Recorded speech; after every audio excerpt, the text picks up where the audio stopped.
अभी थोड़ी देर पहले मैं वायर सही कर रहा था तो मुझे ये ध्यान आया कि यार इसके बीच में जो गैप आपको दिख रहा है, अगर ये गैप नहीं होगा तो शॉर्ट सर्किट हो जाएगा। दैट मीन्स कि ये गैप होना बहुत इंपॉर्टेंट है। This gap is good gap. But stock market में जब भी आपको गैप अप या गैप डाउन देखने को मिलता है, वो शायद आपके लिए अच्छा नहीं है, बिकॉज आपकी सारी की सारी एनालिसिस धरी की धरी रह जाती है। तो इस वीडियो में यही डिस्कशन करेंगे कि आप कैसे गैप्स को हैंडल कर सकते हो, क्योंकि यहाँ वाला गैप अच्छा हो सकता है बट स्टॉक मार्केट वाला गैप कभी अच्छा नहीं होता है।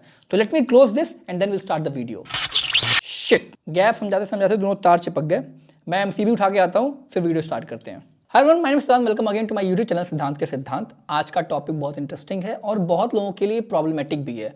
मार्केट में जो गैप अप्स गैप डाउन्स बनते हैं उनको आप कैसे हैंडल करोगे, उन पे ट्रेड कैसे किया जाएगा, क्योंकि होता ये कि आपने कोई रात में एनालिसिस करी, आपका दिमाग ये कर रहा था कि मतलब इस पॉइंट के ऊपर हम बाई करेंगे, इस पॉइंट के ऊपर हम सेल करेंगे, and suddenly market gap up और गैप डाउन ओपन हो जाता है, आपकी पूरी एनालिसिस धरी की धरी रहती है। तो आज यही समझेंगे कि गैप अप और गैप डाउन को हैंडल कैसे करना है। बट बिफोर दैट हमें ये जानना पड़ेगा कि गैप अप और गैप डाउन मार्केट में क्यों बनते हैं। तो गैप अप गैप डाउन के मार्केट में हजारों रीजंस हो सकते हैं, बट आज हम उन 4 टॉप रीजंस की बात करेंगे जो जनरली मार्केट में आपको देखने को मिलते हैं। अब जिनको गैप अप गैप डाउन क्या होता है नहीं पता है, मैं पहले वो एक्सप्लेन करने की कोशिश करता हूं। आप यहां देख सकते हो मार्केट में ये 1 डे का चार्ट मैंने लिया है, निफ्टी का चार्ट है, और ये कैंडल है, इसकी क्लोजिंग यहां पे थी, ठीक है। पॉइंट जो इसका क्लोजिंग था, सॉरी इसकी क्लोजिंग कहां थी, यहां थी, लेकिन लोएस्ट इसने यहां पे पॉइंट बनाया था। अब जब नेक्स्ट डे की ओपनिंग, ठीक है, नेक्स्ट डे की ओपनिंग अगर इसके लोएस्ट से नीचे होती है, जैसे कि यहां पे हुई थी, ठीक है, इसके लोएस्ट से नीचे हुई तो इसको हम गैप डाउन बोलते हैं। ओके, प्रीवियस डे के कैंडल के लोएस्ट से नीचे अगर ओपनिंग होगी तो हम उसको बोलेंगे गैप डाउन। ओके, ये जो बीच का गैप है उसको हम बोल देते हैं गैप डाउन। लेकिन अगर इसके हाईएस्ट से ऊपर होती है, जैसे मान लो कि कोई एग्जांपल देखते हैं, ये रहा, ठीक है, इसका हाईएस्ट पॉइंट ये था, ठीक, इसका हाईएस्ट पॉइंट ये था, लेकिन ओपनिंग कहां हुई, इसके हाईएस्ट से ऊपर, तो ये बीच का आपका गैप अप बन गया। ओके, इस केस में होता ये है कि जो इतनी बड़ी मोमेंटम होती है, बीच की जो मोमेंटम होती है, यहां से यहां तक की जो मूवमेंट है, ये आप कैप्चर नहीं कर सकते बिकॉज मार्केट ओपन ही इतना नीचे होता है। तो आप देखो मार्केट यहां से यहां तक की मूवमेंट दी, इसने एक बहुत बड़ा मूव दिया और आप इसको कैप्चर नहीं कर पाते हो। नाउ ये प्रॉब्लम क्रिप्टो में नहीं आता है बिकॉज वो 24/7 चल रहा है, तो वहां पे मार्केट क्लोज नहीं होता है।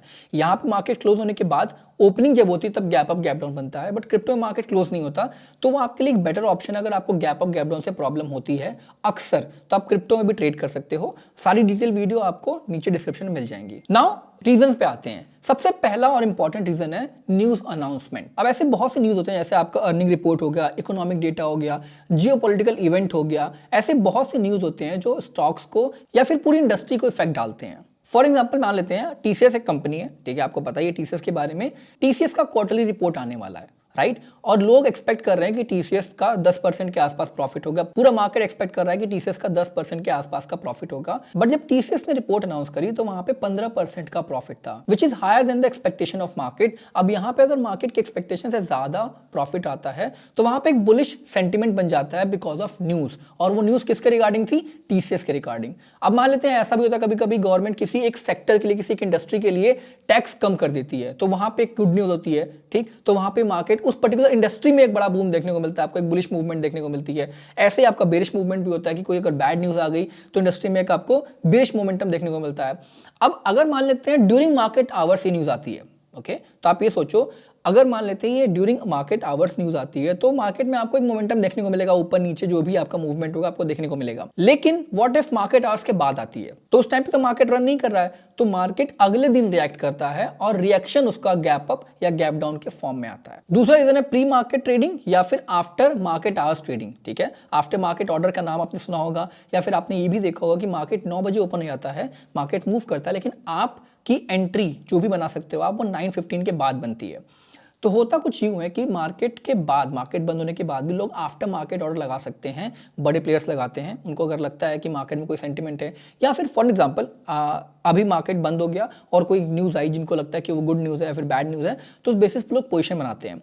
और 9 बजे से लेकर 9:15 के बीच में जो पोजीशन होती है वो सेटलमेंट होता है, और इसी पॉइंट पे, इसी बीच में आपका मार्केट गैप ओपन होगा या फिर गैप डाउन ओपन होगा, ये डिसाइड हो जाता है। बिकॉज अगर मार्केट का सेंटिमेंट बुलिश है तो लोग बाई ज्यादा कर रहे होंगे आफ्टर मार्केट ऑर्डर में, और जब मार्केट ओपन होगा तो एक आपको गैप अप देखने को मिल सकता है। तीसरा रीजन हो सकता है अपग्रेड्स एंड डाउनग्रेड। तो आपको पता होगा कि बहुत बड़े बड़े एनालिस्ट हैं जो मार्केट में किसी एक पर्टिकुलर स्टॉक के लिए अपनी एनालिसिस शेयर करते हैं कि उसको कोई ग्रेडिंग दे रखी है, किसी को A+ दे रखा है, किसी को A दे रखा है, ये अपनी ग्रेडिंग वो देते रहते हैं मार्केट में ताकि लोग पढ़ के समझ पाएं कि उस पर्टिकुलर स्टॉक का क्या फ्यूचर है। इनफैक्ट आपने देखा होगा कि ब्रोकिंग हाउस जो है आपको एक टारगेट, स्टॉप लॉस, ये वैल्यूज भी प्रोवाइड करते हैं बेस्ड ऑन देयर एनालिसिस। अब होता ही है कि उनके पास काफी डेटा आता है और डेटा के अकॉर्डिंग उनको लगता है कि कोई पर्टिकुलर स्टॉक है जिसको डाउनग्रेड करना चाहिए। मान लो उसके फंडामेंटल में कोई दिक्कत है या फिर उसकी मैनेजमेंट में कोई दिक्कत है, उनको लगता है कि ये स्टॉक जितना दिखा रहा है परफॉर्मेंस उतना कर नहीं सकता है, तो फिर वो उसका जो एनालिसिस करते हैं उसमें डाउनग्रेड करते हैं उसकी रेटिंग।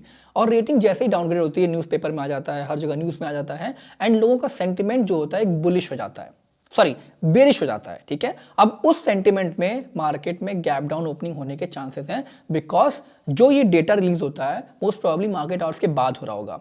तो प्लेन एंड सिंपल लैंग्वेज में अगर समझा जाए तो जो भी इवेंट्स मार्केट आवर्स के बाद में होते हैं, जो भी इवेंट्स मार्केट आवर्स के बाद में होते हैं, उनकी वजह से ही गैप अप या गैप डाउन मार्केट में ओपनिंग होती है। चौथा रीजन है जो काफी अनएक्सपेक्टेड है और उसको हम बोलते भी अनएक्सपेक्टेड इवेंट है, जैसे कि नेचुरल डिजास्टर हो गया, पॉलिटिकल इंस्टेबिलिटी हो गई कि मान लिया अगर कोई सरकार चल रही है उसको हटवा दिया गया या फिर कोई सत्ता पलट हो गया, ऐसा कुछ भी जब होता है तो मार्केट में गैप अप गैप डाउन देखने को मिलता है। जैसा कि मैंने अभी कुछ देर पहले कहा, ये सब कुछ इस बात पर डिपेंड करता है कि आफ्टर मार्केट आवर्स कितने ऑर्डर किस डायरेक्शन में प्लेस हुए हैं। Now let's talk about type of gaps. ठीक है, कितने टाइप के गैप होते हैं। तो एक गैप होता है गैप एंड गो, मतलब कि गैप बना और जिस डायरेक्शन में गैप बना है उस डायरेक्शन में मार्केट जाता चला गया। दूसरा होता है गैप एंड रिट्रीव। तो इन दोनों की बात करेंगे, इन दोनों में आप ट्रेड कैसे कर सकते हो, इन दोनों को आपको हैंडल कैसे करना है, ये सब समझने की हम कोशिश करेंगे। बट बिफोर दैट मैं आपको एक चीज बताना चाहूंगा, निफ्टी, बैंक निफ्टी या फिर कोई भी आपका मेजर स्टॉक्स हो गए, उनमें एक चीज आप नोटिस करोगे कि अगर गैप बनता है तो वो गैप फिल होगा। ठीक है, मेजॉरिटी केसेस में वो गैप फिल होगा। हो सकता हो उस दिन ना फिल हो सकता हो अगले 2 दिन में ना फिल हो सकता हो 1 हफ्ते तक ना फिल हो, लेकिन जनरली गैप्स हमेशा फिल होते हैं। तो आपको कोई भी अगर गैप दिखता है तो आप ये मान के चलो कि वो गैप फिल होगा और उस पर ट्रेड करने की क्या स्ट्रैटेजी बनती है वो हम अभी यहाँ डिस्कस करने वाले हैं। तो ऐसे मान लो यहाँ पे आपको दिख रहा है, ठीक है, ये पर्टिकुलर केस में आपको दिख रहा है कि ये गैप बना हुआ है, राइट। यहाँ पे मार्केट की ओपनिंग हुई थी, ठीक, यहाँ पे मार्केट की ओपनिंग हुई, तो ये मान लेते हैं गैप बना और पहली कैंडल जो बन रही है इसका लोएस्ट पॉइंट ये है, तो हम इसको लोएस्ट पॉइंट पे लेके जाएंगे। ठीक, अब ये कैसा ट्रेड है, अगर गैप एंड गो होता तो गैप बना, गैप ऊपर की तरफ का बना और मार्केट ऊपर निकलता जाता।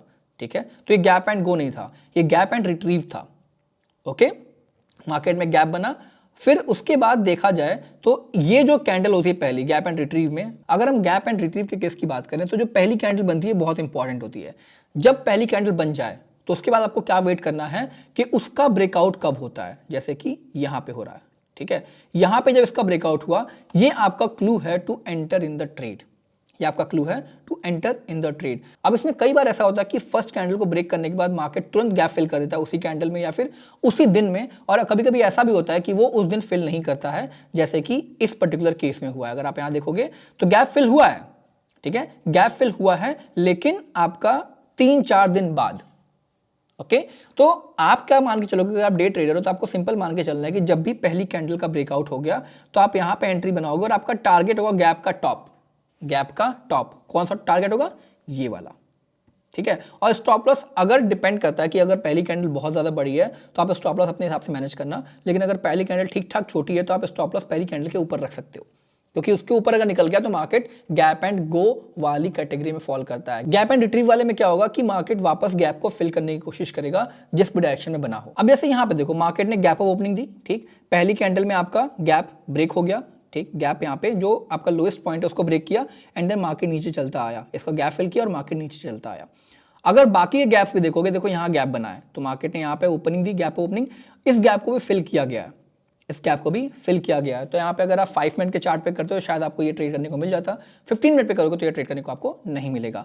बट मेजॉरिटी केसेस में आप ये देखोगे कि गैप एंड रिट्रीव का केस आपको देखने को मिलता है, गैप बनेगा, फिर उस गैप को फिल किया जाएगा, देन मार्केट वहां से ऊपर निकलेगा। तो कभी भी अगर आपको गैप दिखे, यहाँ पे मार्केट में गैप दिखा और आपको दिख रहा है कि मार्केट वापस नीचे फिल करने जा रहा है, तो आपका ये टारगेट हो सकता है जो गैप का लोएस्ट पॉइंट है या फिर हाईएस्ट पॉइंट जिसमें भी आप ट्रेड करो, जिसमें भी, वो आपका टारगेट बन सकता है। ठीक, और भी एग्जांपल्स देखते हैं, लेट्स सी। अब जैसे यहाँ देखो गैप डाउन हुआ, यहाँ पे गैप डाउन हुआ, मार्केट ने यहाँ पे ओपनिंग दी, मार्केट नीचे गया, वापस जब इसने गैप के टॉप पॉइंट को टच किया है तो उसके बाद इसने एक गैप फिल किया। ऑल्दो गैप छोटा था तो बहुत बड़ा ट्रेड नहीं मिलता, बट यहाँ पे भी गैप फिल किया गया है, ये भी गैप एंड रिट्रीव है। अब ये एग्जांपल आपका गैप एंड गो का है। देखो यहाँ पे क्या हुआ, मार्केट ने गैप को ओपनिंग दी, मार्केट नीचे आया ही नहीं कभी, इस लेवल को, इस पॉइंट को ब्रेक किया ही नहीं गया। अब जब ब्रेक नहीं किया गया तो मार्केट यहाँ से ऊपर की तरफ निकल गया। तो आपका क्लू क्या है, अगर ये बॉटम ब्रेक हो जाता है, अगर ये बॉटम या फिर अगर हम गैप डाउन की बात करें तो टॉप, ठीक, दोनों में अगर वो ब्रेक हो जाता है तो आपका गैप फिल होने के चांसेस है, वो गैप एंड रिट्रीव हो जाएगा। तो एक बार फिर से समझते हैं क्या होगा। अगर हम गैप अप की बात कर रहे हैं, ओके, गैप अप के केस में क्या होता है कि मार्केट अगर बॉटम, गैप के बॉटम को ब्रेक कर देता है, ठीक, तो उसमें क्या होगा, गैप एंड रिट्रीव। ओके, अब अगर गैप डाउन है, अगर गैप डाउन है और मार्केट टॉप को ब्रेक कर देता है तो उसको हम बोलेंगे गैप एंड रिट्रीव। मतलब अगर गैप डाउन हुआ है, गैप डाउन होने में क्या हो जाएगा कि टॉप जो है उस पर्टिकुलर कैंडल का, जो पहली कैंडल बनेगी उसका टॉप अगर ब्रेक होता है तो गैप फिल करने की वापस तरफ जाएगा, तो वो गैप एंड रिट्रीव हो गया। अगर हम इसमें बात करें गैप अप केस में ही, गैप अप के केस में मान लेते हैं गैप अप और टॉप ब्रेक हुआ तो ये क्या है, गैप एंड गो। ओके, और अगर हम गैप डाउन के केस में ही बात करते हैं, गैप डाउन और उसमें बॉटम ब्रेक हुआ तो हो जाएगा गैप एंड गो। फिर से बता रहा हूं, ध्यान से समझना, गैप एंड गो का मतलब कि जिस डायरेक्शन में भी गैप बना है मार्केट उसी डायरेक्शन में ऊपर चलता चला जाए। मतलब अगर गैप अप बना है तो मार्केट ऊपर निकलता चला जाए, गैप डाउन बना है तो मार्केट नीचे निकलता चला जाए। गैप एंड रिट्रीव का मतलब होता है कि मार्केट ने अगर गैप अप को ओपनिंग दी है तो वापस रिट्रीव करके उस गैप को फिल करे, और गैप डाउन ओपनिंग दी है तो वापस रिट्रीव करके ऊपर की तरफ गैप को फिल करे। ये केसेस आप याद रखना कि गैप अप में अगर पहली कैंडल का बॉटम ब्रेक हो जाता है तो गैप एंड रिट्रीव हो जाएगा, वो मतलब कि वापस रिट्रीव करेगा, टारगेट मिल गया आपको, स्टॉप लॉस मिल गया, आपको ट्रेड कर सकते हो। गैप अप में ही टॉप ब्रेक हो जाता है और गैप अप में अगर टॉप ब्रेक हो जाता है तो वो गैप एंड गो बोलते हैं, मतलब कि जिस डायरेक्शन में ब्रेक हुआ है, गैप अप हुआ है तो ऊपर की तरफ मार्केट जाने के चांसेस ज्यादा हाई होते हैं। तो इस तरीके से आप गैप अप और गैप डाउन को हैंडल कर सकते हो अपनी ट्रेडिंग के लिए। Obviously gap up gap down हमेशा आपको अच्छा ट्रेड देके नहीं जाते हैं, देयर माइट बी चांस कि आपको कई बार ट्रेड नहीं मिलेगा, लेकिन अगर आपको gap up gap down all together ignore करना है, ठीक है, करना ही नहीं उसमें ट्रेड, तो आप क्रिप्टो में आ सकते हो। अकाउंट ओपन करो डेल्टा एक्सचेंज में, नीचे लिंक आपको मिल जाएगा, and start trading with us. Till then bye bye, take care, मिलते हैं अगले वीडियो में।